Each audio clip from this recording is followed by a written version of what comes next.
During the meeting yesterday, when you decided to call Vladimir Putin, what was the reaction among the other people in the room, and what was President Putin's reaction to being brought into a phone call in the middle of your meeting? Well, I think they expected it. I didn't do it in front of them. I thought that would be disrespectful to President Putin. I wouldn't do that because they have not had the warmest relations, and actually, President Putin wouldn't talk to the people from Europe. I mean, that was part of the problem. They stepped out of the Oval Office to make the call? They had no communication with the White House for years. So can you describe for us how that happened? Did you just announce that you were going to go into the other room to make the phone call, and then you got up and left and then came back? I think they sort of knew I was, at the end of the meeting, I was going to call President Putin, and President Putin expected it. And he was there. Now, by the time I called him, it was 1 o'clock in the morning in Russia. Russia's a big place. You know, they have 11 time zones, I believe. 9 or 11, but I think it's 11. But think Mr. President, 11 time zones. That's a lot of time zones. So, what a chump. What a little baby chump. This guy left another meeting that he's supposed to have with the leader of the country that has been invaded, that he and his administration still refuse to admit that Putin invaded the country, as even though everyone saw that happen. But he didn't want to disrespect Vladimir Putin by having a phone call conversation in front of the people that he attacked. Just, I know it already sounds bad, but think about it fully. He didn't want to disrespect the guy who's a wanted war criminal, who's been part of kidnapping children and taking them out of their homes, who's been killing people indiscriminately, who's been doing that in a country that he invaded. And as they're trying to talk about it, he didn't want to disrespect him because he knows that they're having a fractured relationship. What might they have a fractured relationship over? This is after that red carpet rollout, when they then left their private meeting that no one else gets to see in front of the Oval Office and in front of White House cameras. And then when Zelensky calls and he doesn't go, here, shush, Vladimir, I need to go talk to Zelensky. I can't have you listen to it, though, or else everyone will hear what we're talking about. Covert operations in front of everybody. And for some reason, he still thinks it's covert. Everyone knows it. He said, Vladimir Putin expected me to call him. Daddy said, when that meeting's over, I want you to tell me everything that's going on so that I can tell you what you're supposed to do next. He doesn't know how much of a little chump he looks like. He has no idea. He did get caught on a hot mic, though, talking about how much Vladimir Putin loves him. Yeah, I think to set up a trilateral. Yes. And where do you want to I think he wants to make I think he wants to make a deal for me. You understand? As crazy as it sounds. Just sit down. Sit down, everybody. He thinks Vladimir Putin really wants to make a deal for me. He told me I'm his friend. He told me he likes me. He said he likes my face. He said he likes the way I blend my makeup right on my back of my ear and my chin, where you can see that deep, dark line. He said he loves it. He said I won the 2020 election. He also said that the reason I lost the 2020 election is because of those rigged voting machines and also the mail-in voting.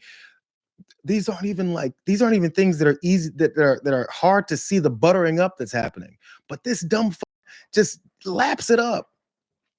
I think he's going to do it for me. It's weird. Do you think he was doing this for you too, Donnie? Ukraine's Air Force reported a major Russian attack on Monday night and into Tuesday morning. That's weird. That's like no. The largest overnight barrage for weeks, coming while Ukrainian President Volodymyr Zelensky met with Trump and a delegation of European leaders in Washington. The Air Force said Russia launched 270 drones and 10 missiles into Ukraine, of which 30 drones and 6 missiles were intercepted or suppressed. The Air Force reported the impacts of 40 drones and 4 missiles across 16 locations, with debris reportedly falling in 3 locations. But Donald Trump still thinks this guy wants to end the war for him. He literally did this right when you were going to meet with the guy that he's been attacking in the country that he just launched the second biggest day of missiles he's ever launched. And you think he wants to end this for you? Again, bro. There's this weird narrative that says people who are against this guy in the White House, or just have some kind of derangement syndrome, or just don't like him and don't love our country. The problem is that he doesn't know what he's doing. He's caught up with this idea that, just like what he said about Kim Jong-un, they like me, they're my friends, so they're going to do anything for me, as they do the exact opposite. All you got to do is butter his ass up, and he's going to go for it. There's more of what he's been doing. Oil refining and gas facilities were also attacked, describing the strikes as the latest in a campaign of systematic terrorist attacks against Ukraine's energy infrastructure, which is a direct violation of international humanitarian law. Monday night's attack was the largest attack since Russia launched these 309 drones and 8 missiles into Ukraine on July 31st. Man, that wasn't even a full month ago. But he thinks that he's working for him. He thinks that he's going to get some help, even though right after that same meeting that he told him, you're a great guy, they didn't take any questions because of how badly it went. But he has some stipulations for Ukraine. There'll be some form of security. It can't be NATO because that's just not something that would ever happen. They couldn't do that. So who would want that? I mean, if you were Russia, who would want to have your enemy, your opponent, sitting on your line? You don't do that. He said, if you were Russia, why would you want Ukraine to be part of NATO? Yeah, you're right. If you were Russia, but the problem is, Donnie, you're not Russia. You're not Vladimir Putin. You just work for him. How does he not see that he's sitting there speaking for him? Like, he said this on TV and nobody that sat there in that couch went, shush, shush, shush, yo, Donnie, shush, shush, shush, this makes us look really bad. We're still kissing your ass. This makes us look bad now that you just said you're working for Vladimir Putin. As we're seeing him literally attack the country that you're talking about, you don't want him sitting right across from as this buffer between you and Europe that you don't want to sit right across from, because why would you want your enemy there in NATO? There's a reasons why they're his enemy, because he attacked them. So one of those security guarantees of being a part of NATO is completely off the table because Vladimir Putin said, Donnie, hell no, you work for me. So there is this guy that was once supposed to be the attorney general for this administration, except, they found out about his dealings and dabblings with 14 to 17-year-old girls. And this guy's name is Matt Gaetz. You won't be surprised to hear what his solution might be to end this war. Remember, we just talked about Donald Trump saying NATO would be off the table for Ukraine because that'd be a problem for Russia. I've got an idea. Offer NATO membership to Russia. Of course, for this carrot, Trump would need to get everything he wants out of Putin regarding the end of hostilities, economic cooperation, and territorial disputes. Before you suggest I'm crazy for thinking about NATO and Russia as partners, the idea has been floated by foreign policy thinkers on the right and left for some time. In 1997, the Senate Foreign Relations Committee held a hearing on NATO expansion. President Clinton's Secretary of State Madeleine Albright reflected on groundbreaking cooperation between NATO and Russia. The thinking prevailed that we had to expand NATO and encircle Russia. We learned that an animal backed into a corner can lash out. We chose encirclement over cooperation when people were saying cooperation could be part of our forward-looking path with Russia.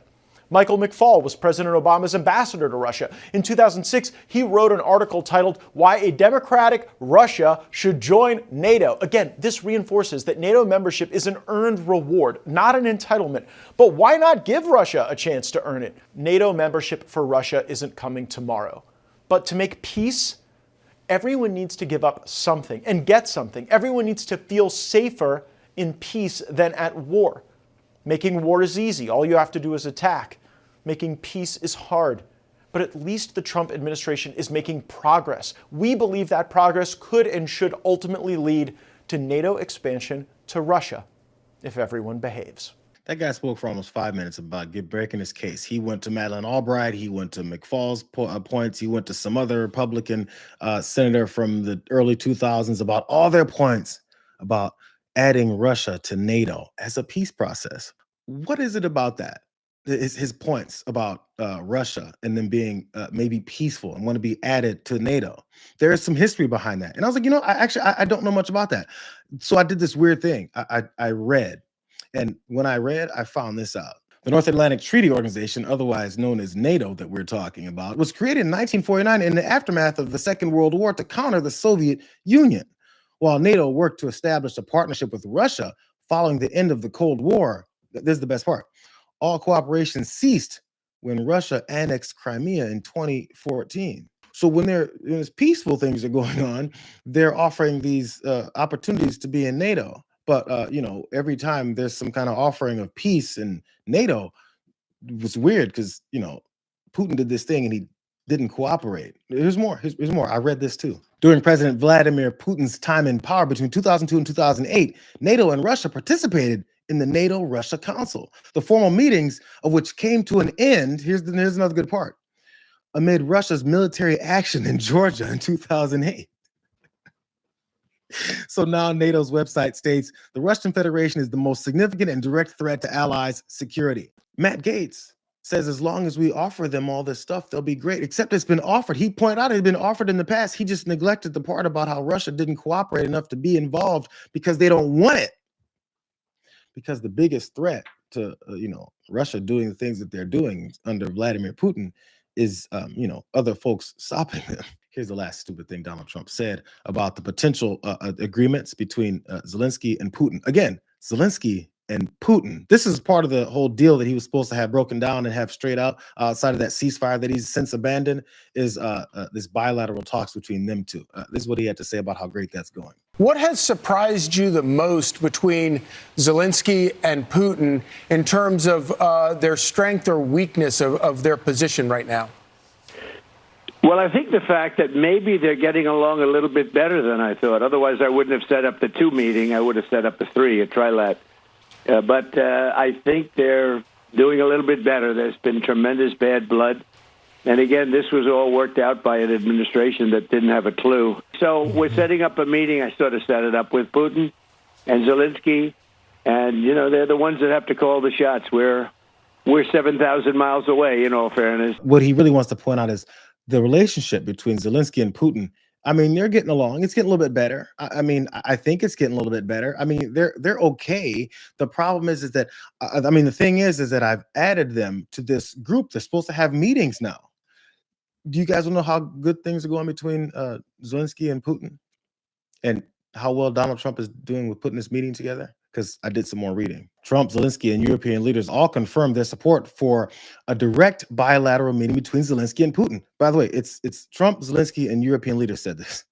A proposal that the Russian president has repeatedly dodged. Weird, he's not agreeing to it. Such a meeting would be followed by a trilateral meeting between Trump, is what the president said. Zelensky said Ukraine is ready for a trilateral discussion. Trump remarked, I think it's going to be when, not if. The same guy that thinks Vladimir Putin is his best friend and wants to make a deal for him, the same guy who thinks he's getting somewhere with these talks, the same guy who's ignoring the fact that Putin just launched tons more missiles into Ukraine, thinks it's going to be not a question of when, but not a question of if, but when. There's a weird thing, though, because the Kremlin is yet to explicitly confirm Putin's readiness to attend such a meeting. Yuri Ushakov, a top Kremlin aide, said in a statement that that Trump and Putin, quote, expressed their support for the continuation of direct negotiations between the Russian and Ukrainian delegations. There's a continuation of discussion between their delegations, not between Zelensky and Putin, because Putin said, who said I'm going to talk to this guy? I'm launching missiles and invading more territory. Why would I talk to him? That's not what I want to do. We've had potential ceasefires that have been talked about. I violated those too. When is this guy gonna stop kissing my ass? Because it's pretty obvious what I'm actually doing. So again, the anger for this guy is not because he has a weird looking face. And don't get me wrong, he does. But it's also because he doesn't know what he's doing. He got buttered up by a guy who they say is a master at manipulating people and getting them to say and think certain ways while he carries out whatever objectives he wants to.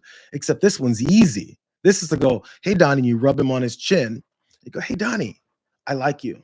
You're a good guy. You're really smart, smarter than everybody else in the country. And he'll go, okay, what do you want?